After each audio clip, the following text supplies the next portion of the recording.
दादांना इथं बसवलेलं आहे.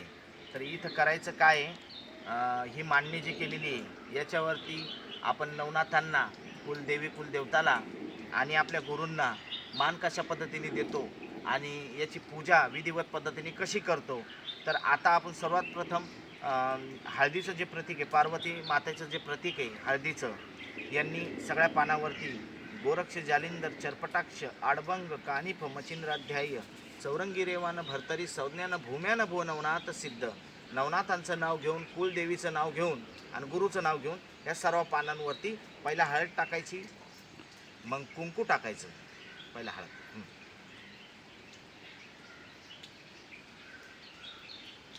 थोडं थोडं टाकायचं सर्व. बरं, आता कुंकू टाकायचं, ते महादेवाचं प्रतीक आहे.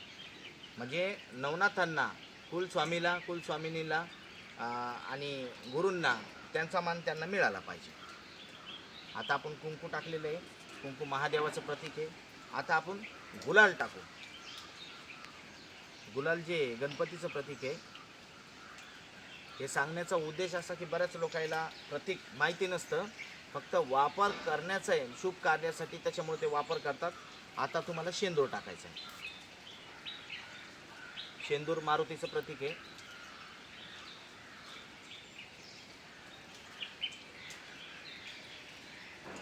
आता आपले नवनाथांचा भस्म सगळ्या पानावर टाकायचं. जर का कोणाला जागा नसेल गुरुदीक्षा देताना, तर तुम्ही कुठेही गुरुदीक्षा दिली, विधिवत पद्धतीने दिल्याच्या नंतर हे सर्व साधन सामग्री आपण जी ठेवतो त्यांनी वाहत्या पाण्यात नेऊन सोडून देऊ शकता. असं गरजेचं नाही की मी म्हणतोय म्हणूनच जंगलात द्या. तुम्ही कुठेही देऊ शकता, एखाद्या मंदिरात देऊ शकता, पण तिथं तुम्हाला जल किंवा पाणी, थोडंसं पाणी असणं गरजेचं आहे.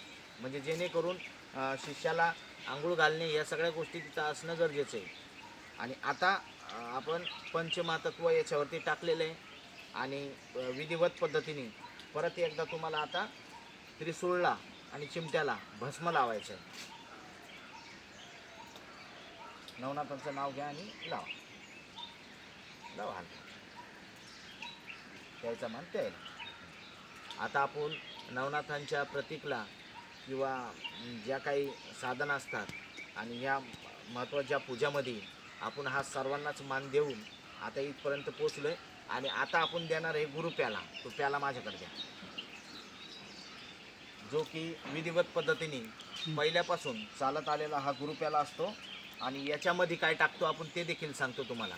याच्यामध्ये एक तुळशीचं पान, बेलाचं पान, त्याच्यानंतर मग लिंबाचं पान, त्याच्यानंतर गुलाबजल, गुलाबाची एक पाकळी, मध आणि दूध.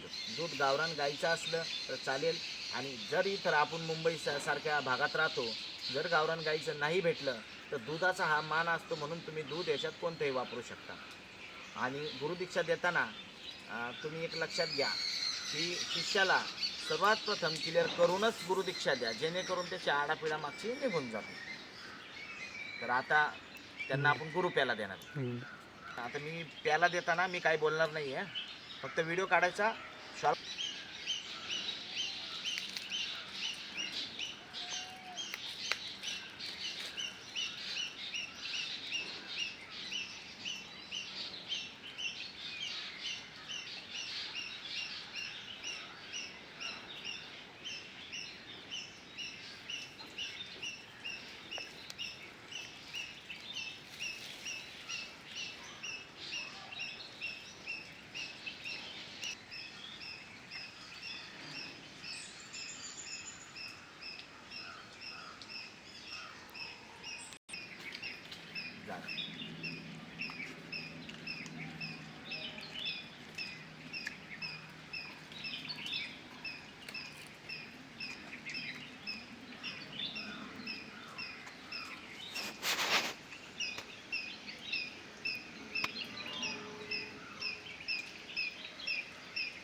आहे ना 11 16 याला आणि पूर्ण पानावर.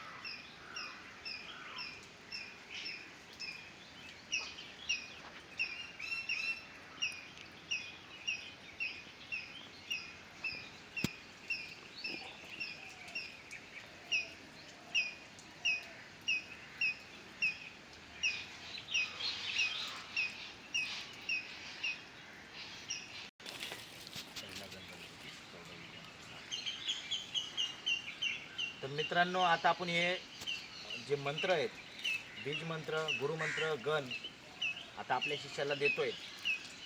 तर हे सगळ्या गुरूंनी द्यावे.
कसे म्हणजे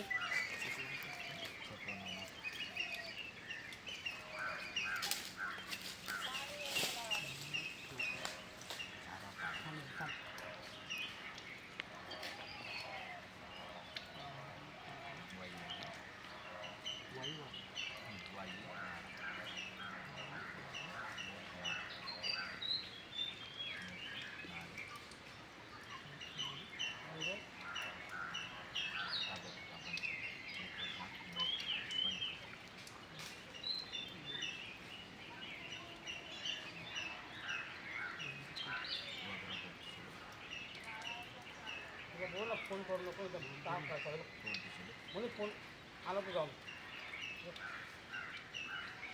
काय चालू तू फोन केला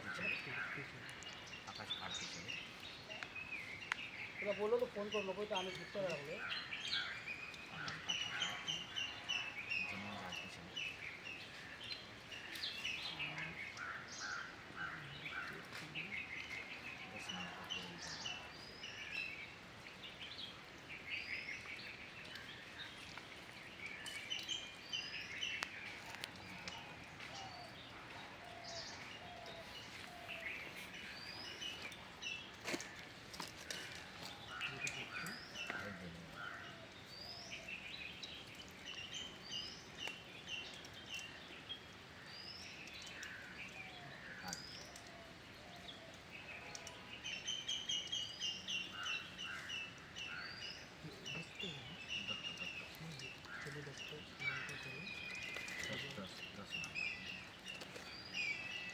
तर मित्रांनो, आपण जे मंत्र देतो कानामध्ये, जेव्हा आपण मंत्र शिष्याच्या फुकतो, तर काही याच्यामध्ये एवढे मंत्र ध्यानात राहणं मुश्किल होऊन जातं, एकाएकी त्यांच्या लक्षात बसत नाही. म्हणून तुम्ही लगोलगच गुरुदीक्षा झाल्याच काही मंत्र जे आहेत ते तुम्ही लिहून देणे. कारण की काय होतं आहे की गुरुनी मंत्र दिला आणि हा माझ्या लक्षातच राहिला नाही, तिथून माणसाचं घोडं लटकून जातं. सर्वात प्रथम तर गुरुमंत्र देतो, बीज मंत्र देतो आणि गण हे देखील देतो. पण एखाद्या वेळेस जर गण कोणी दिला नाही तर त्याची विद्या पुढं चालत नाही. गणपतीला पूजल्याशिवाय मार्ग भेटत नाही. तर त्याच्यामुळे देताना सगळं शिष्यांना द्यावं, हीच माझी सर्वांना विनंती. कोणाचं आहे? आणलं ना आपल्याकडून कोणाकोण?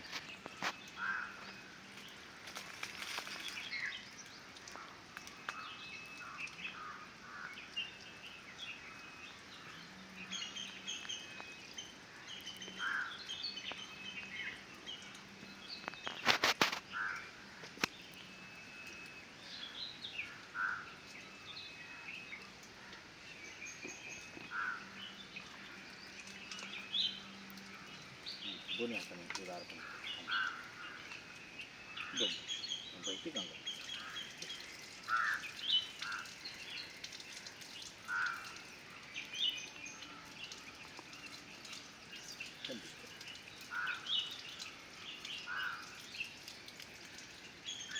अलग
हाँ आदि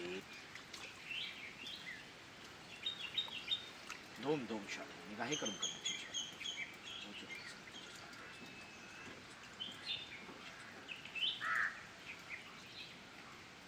मच्छिंद्रनाथ जी को आदेश करता शिव